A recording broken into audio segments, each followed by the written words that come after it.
loves, welcome back to my channel. Today we're doing a Q&A video all about periods. My last video was all about how I got my period back after losing it for a year and my struggle with hypothalamic amenorrhea. So if you haven't already seen that, that gives you all of the basics and rundown of what hypothalamic amenorrhea is and how I personally dealt with it. I will link that up here somewhere. And I was honestly blown away with how many people reached out to me after watching that video. So many of you guys seem to be going through something really similar to what I was going through and said that that video helped, but had a few questions. And I was getting the same questions over and over again, so what I decided to do was put them all into one video. I also went onto my Instagram and asked if anyone had any questions they wanted to ask me about it, and I just thought this would be a good resource if you watch that video and you do have any additional questions for me. So I have quite a few. I'm just going to jump in quickly because I know what you guys are here for. You want some answers. The question that I've actually been asked a lot is how long did it take me to get my period back? I did think that I spoke about this in the video, but maybe I didn't, I'm not sure. So I got my period back 2 separate times, and each time it took around 2 months to get my period back, or a month or 2. I will say, however, that I think that's probably fairly unusual to get it back that quickly. I know that a lot of people take a lot longer to recover from hypothalamic amenorrhea, and so it's completely normal if you're already like 2, 3, 4 months down the line and you haven't got it back yet. You have to bear in mind that I wasn't dramatically restricting or dramatically over exercising, so I didn't have to make such a big difference in my lifestyle to get my period back. If you are someone that has been restricting for a really long time or over exercising for a really long time or has been really overstressed for a really long time, it's possible that it could take a lot longer to get your period back, which I know is really frustrating, but it's just kind of the way it is. So it's possible you get it back in a couple of months time, but it's also possible that it could take a lot longer than that. All I can say is I really think that it is worth the journey, and no matter how long it takes, I think it's really worth it to stick with it and really put all your effort into it. The second question that I got quite a lot was, what should I eat to try to increase my calories? I'm really struggling to eat at least 2,500 a day. So in the book No Period Now What by Dr. Nicola Rinaldi, she suggests a minimum of 2,500 calories a day, which when you first hear it might not actually sound like that much, but I do get what this person is coming from. Once you're actually tracking it, you're like, oh my god, 2,500 calories is more than I thought it would be. My tips for this would be to just really not restrict yourself in any single food group and just really go to town with it. You can obviously focus on fats because they're much more calorically dense, so adding fats to your meals like avocados, oils, things like that will really help to increase your calories to try and get your period back. Using sauces and condiments adds calories. If you're finding it difficult to eat like big meals, try and just snack a little bit throughout the day. Maybe even have an alarm on your phone reminding you to eat if you're someone that really does struggle to remember to eat, if you can easily get carried away without eating. I did actually film a video showing you guys like what I eat in a day, which was about 2,800 calories. But when I came to edit the footage, some of it was completely like corrupted and I couldn't use it, which was really frustrating. But I will film another what I eat in a day, and hopefully that will give you an idea of how I managed to fit in that many calories in a day. And similarly to that, someone asked how much did I exercise during the time that I was trying to get my period back. So the first time I got it back, I was exercising I think 5 times a week, and I was doing weight-based training, not cardio. I didn't really do any cardio. I maybe did 1 HIIT session a week, and I wouldn't recommend that if you're trying to get your period back. I think that it's going to take you a lot longer the more that you exercise. The second time I got my period back, I didn't really exercise at all, and that's honestly the way that I would recommend doing it. If you are going to do exercise, then definitely drop anything that is really high intensity. Running, I know there's a really big correlation between runners and amenorrhea, so definitely lay off the running. If you are going to do anything, just do like a light gentle walk or some yoga, something like that, to stretch you out so you'll feel like you're moving your body, but you're not doing something that's really high impact or is going to take up a lot of calories or burn a lot of calories. I feel like the reason that I was able to exercise the first time round when I was getting my period back was because I really wasn't massively under eating. I think if you have been under eating for a long time, really just don't do exercise, and obviously if you have been over exercising, that's something that you need to work on mentally anyway. If you don't have a good relationship with exercise in that way, I think that it's a good idea anyway to have a break from exercise and kind of try and fix that, because I think if you stay committed to exercising during that time, you're never actually going to get over the problem. It's going to be very easy to slip back into that over exercising and losing your period again. Did you reverse diet or suddenly eat more? So the first time that I got my period back, I was reverse dieting, and that was because I wasn't intentionally trying to get my period back. I was just trying to increase my calories to be able to build more muscle in the gym, which was also why I was doing weightlifting and not loads of high intensity stuff. And then I got my period back as a result of doing that, as a result of increasing my calories through reverse dieting.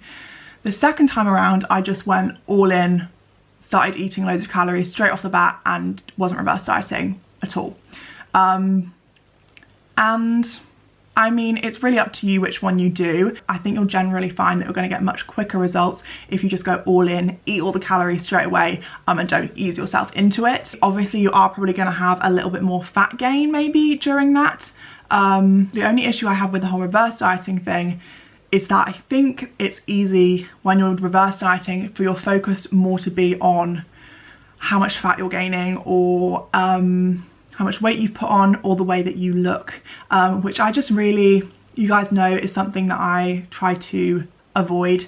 And really this whole journey, and I think if you're gonna really get your period back, you have to commit to the fact that this is about your body being healthy. Like I always say on this channel, my body is for living in, not for looking at, and that's what I truly believe. Did you get any other signs of getting a period / hormonal changes before you actually got it back? Yes, I did. So this might be a little bit TMI, but it's just the female body, isn't it? We've all got one, it's fine. So before I got my period back the first time, I started getting really sensitive boobs. And once that happened, literally that month, I got my period. And the same thing happened the next time that I got my period back. So that's kind of like an indicator for me now that my period is coming, and that has stayed the whole way through having my period.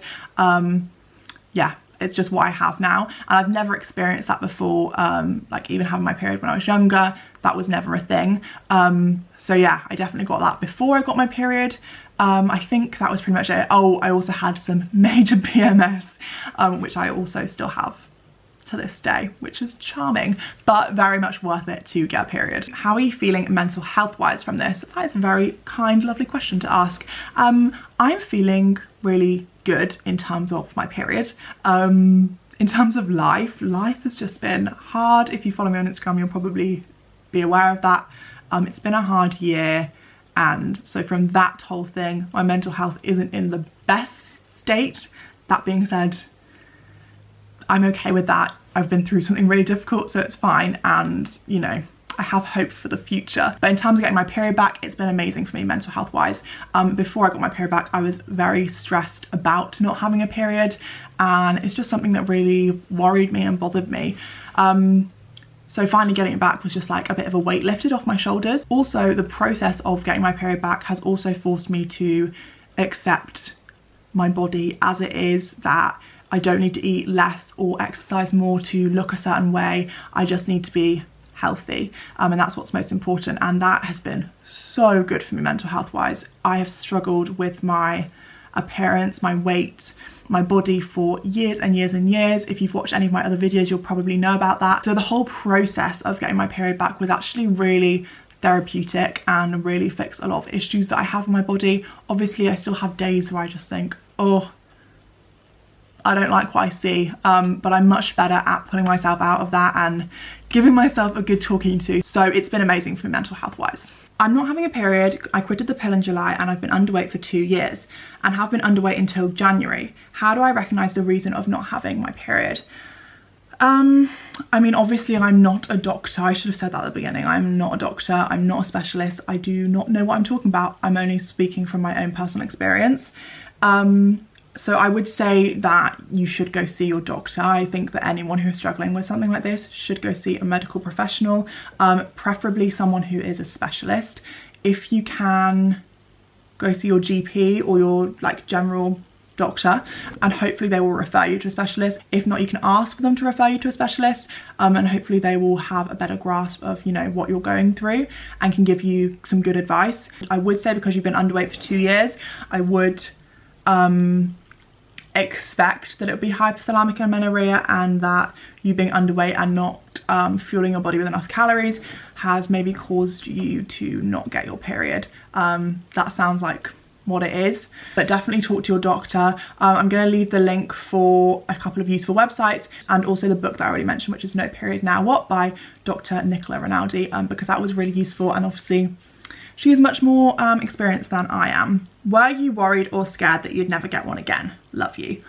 This is from my friend Sophie. She is such a little angel. I love you, Soph. I was so worried. So worried. I remember like crying about it. I was so scared. Also because I've always had like issues with my period from like a young age. I didn't get it until I was 16. I just thought there was probably something wrong with me. I really was scared that I would never be able to have children because I wasn't having a period. And really that like worry and stress really probably didn't help getting my period back, because stress can definitely impact you getting your period.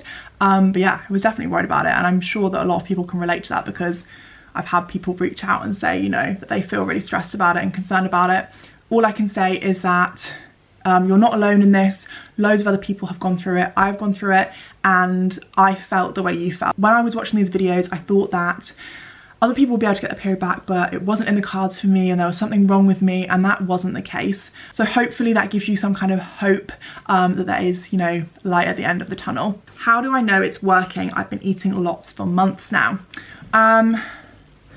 God, it's so tricky, because it's something that you just have to put your faith into, which is very difficult.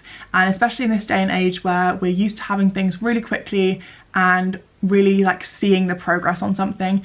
Obviously when something is happening internally inside your body, you don't know what's going on, and you're doing all these things and you're just hoping that it's going to pay off.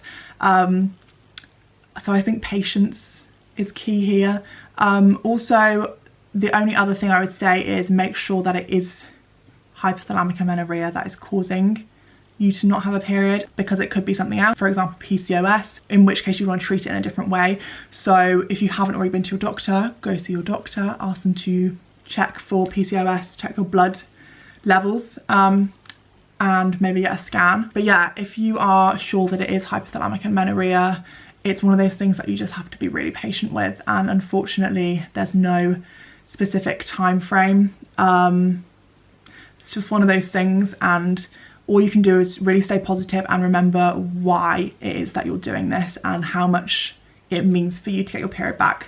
I'd recommend like writing a little thing out about how important it is to you, why you want it back, emotionally how you'd feel if you got it back, and maybe like you can go back to that if you're ever having days where you're just feeling completely overwhelmed and like nothing's working. But I'm really sorry that you're feeling like that. I know that it's such a leap of faith.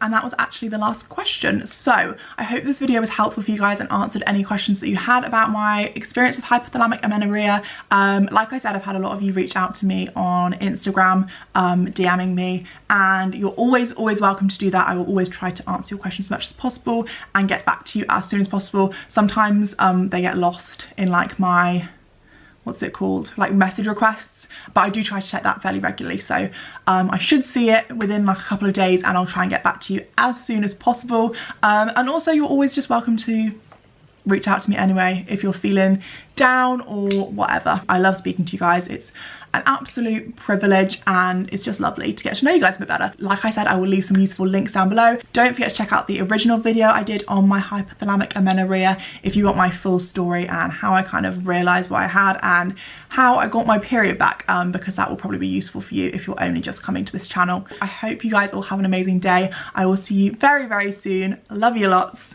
Bye guys.